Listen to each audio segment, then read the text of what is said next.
I just want to make it known that this is such an amazing experience, and that without this opportunity, I would still consider myself to be lost. It's not like I'm found, but I've definitely found a big part of myself in the internship, and just everything that's going for the Book Center is amazing. And like I said, you know, we're learning in my family there's no such thing as coincidences, and I have to say this is not a coincidence.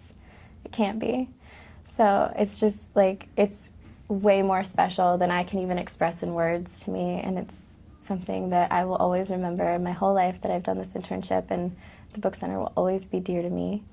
And it's just so welcoming, and I would like for anybody who feels the need to come and feel comfortable being here and accepted, because growing up I know how it feels to be singled out, and I know how it feels to be accepted, and this is straight comfort and warmth, and there's just no question about it, that even if you don't know if you can claim it, it just wraps you up, and like, that's the most important thing to me. And without the Book Center and without the internship, I wouldn't know that feeling.